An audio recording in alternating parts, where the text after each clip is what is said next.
Okay, royal mess going on in the shop out here. I've been working on the 235. Obviously, you saw that I took the transmission off.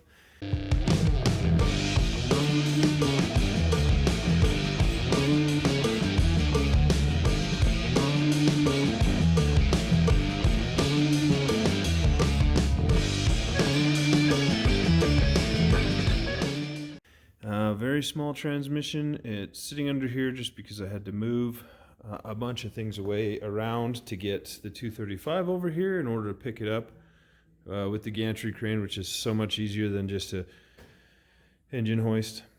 You guys might be wondering about this strap that I have going on. I kind of like this strap. It's just a tow strap that I've tied some knots in, and I've wrapped it around here, trying to be careful about where it's pushing on. Over here on the side, I had to take this off because it was pushing on it. But basically I've wrapped it around the front end here, just so that it can cradle it a little bit more. I wasn't quite sure what to do with the back. See, what I've got to do is they had a Turbo 350 in here, which I am not going to use. And so I have to take the engine stand, it off the engine stand, obviously, to get this plate, adapter plate, off, which I'm going to hang on to for maybe a future mod. I have a 200 4R or whatever you want to call those little motors. And I know you're going to say, oh, that's a BOP motor or a BOP transmission. Actually, the one that I ended up with has the small block Chevy, or just the Chevy bolt pattern, because big block, small block, whatever. It has the Chevy bolt pattern. It also has the Buick Olds Pontiac bolt pattern. Anyway, got to get this off. Got to get that off. Got to get that on, and hopefully it makes sense while I'm doing it. Oh, one thing that I did work on was putting some new motor mounts on the front of the 235. Someone has modified it just a little bit. They welded that, don't know if you can see it, this little plate in here, and then they had some modified engine mounts. It came out of, this motor originally came out of, it was used, and it came out of, I want to say a 32 or 34 Chevy. Old hot rodder guy had it in there, and he was, when he bought the car, and he wanted a 350 instead, so I ended up picking this up for, I felt like, a good deal. Some things I might have to do before I stab it in there, I don't know, but it'd be nice to cut that off and cut that off, just so I can pull these tubes out and then weld on my own exhaust. Okay, so as you can see, I've got it lifted enough just to be able to get this engine stand out. So that's what I'm gonna do. As soon as I find, no, that's too small. Oh no, that's the right size.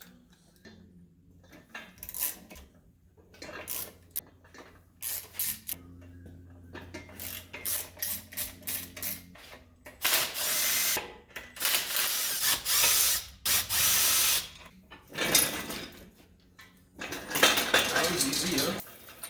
Sort of, I guess.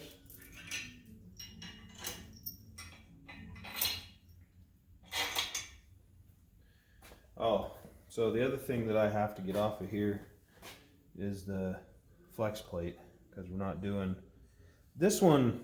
I heard the engine run when I bought the engine, and I remember seeing this flex plate and thinking, well, I'm not using it, but it's one of those, again, adapted flex plates, and I'm gonna have to see if I can get it trued up or something, because it was going like this when it was running. So I know that I don't really want to use it, and maybe I have to get a different one completely to do that 204R transmission.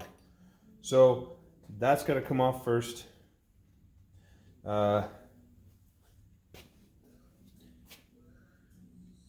in all reality, the starter's going to have to come off too, because the starter mounts to that and mounts to the bell housing. And these makeshift motor mounts that they have for putting it in whatever they had it in. So all this stuff kind of has to come off.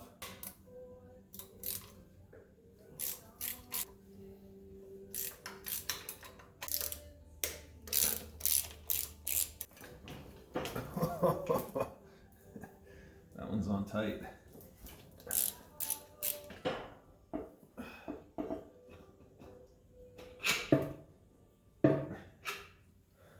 So I'm going to use the 6-volt starter. I'm not going to change it over to 12 volts yet.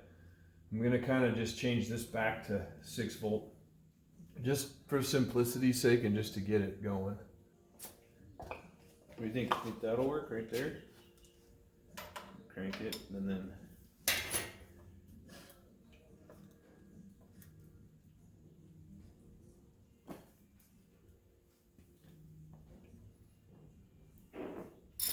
oh, sure did.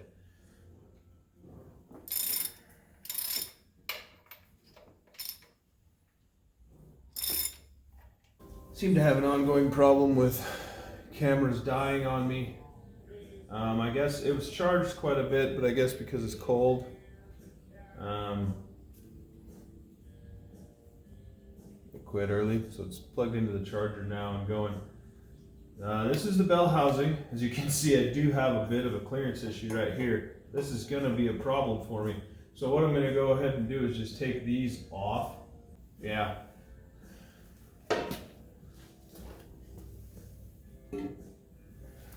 Oh, also I did cut these off with the Sawzall, and then I pulled out the sleeve that went inside there.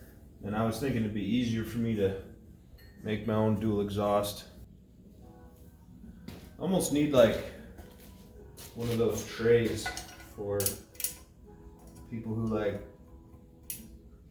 work on stuff, you know? Like a tool tray. Oh, the front one was loose anyway. That's sort of funny.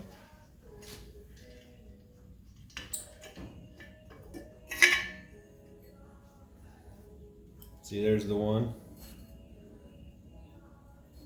It's really rammed in there pretty good.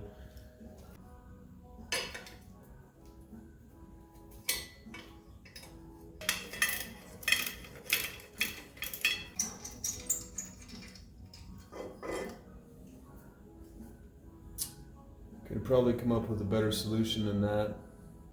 I don't know, maybe that's the way it's supposed to be, because I guess that's not really homemade, is it? And this is flat, whereas this is beveled inside. Why one and why the other? Kind of strange if you ask me. Paste a label. See, bell housing bolts. Got them all right there. You might need cleaned a little bit, but they're pretty good. You know what I actually really like? Flexible straw. That's awesome. Best thing. Sorry, you can probably only see my backside, huh? It's not very good. So, just gonna put in a few of these bolts just to keep it from falling on my toes.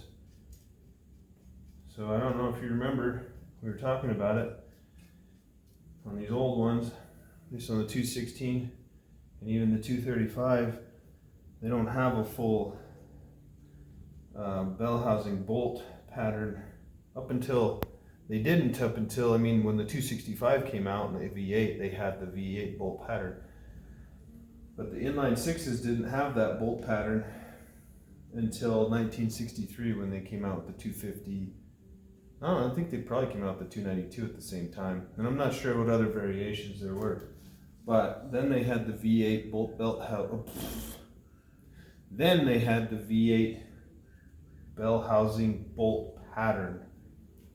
But this one, I have to put the bell housing on, and then I have to put the flex plate in, and then put the clutch on, or the pressure plate, and then put the clutch in, line it all up with the bell housing on. It's not ideal, but it does what it's supposed to do. I'll have to show you this. So right here,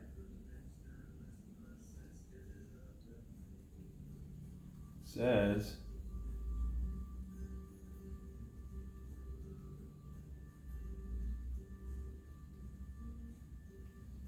show you right on the bottom of the 235. I thought this was on video earlier, but it says made in Canada on the rearmost crank case cap. Yeah, it says made in Canada.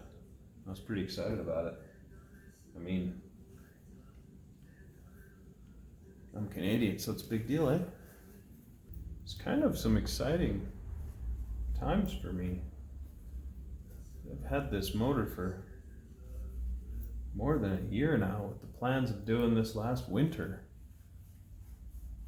Oh, then I got distracted by the Bonanza truck. So pretty clean, huh? Clean enough. I might need to consult an owner's manual and see if there's any kind of torque specifications for the bell housing and the pressure plate and the clutch and all that. So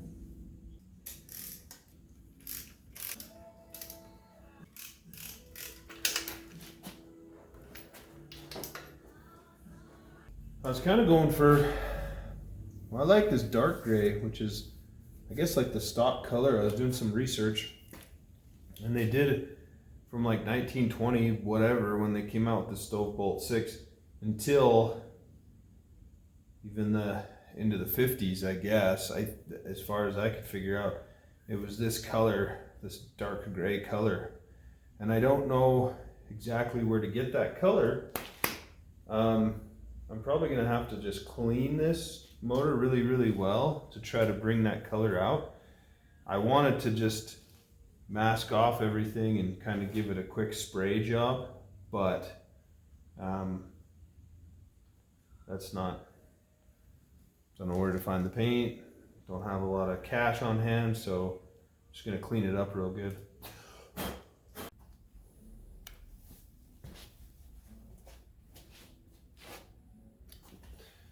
Okay, so I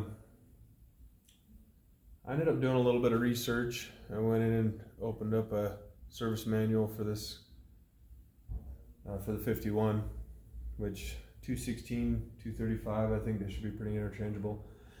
It said 45 to 55 foot-pounds of torque for the clutch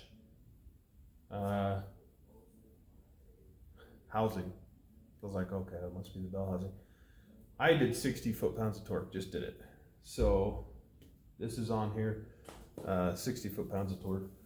So now it's one thing that I did notice, and I think I can probably put it in after I put the flywheel on, is that I don't have a pilot bearing in there for the, so I'm gonna have to pick one of those up or order one. So that's the update right now.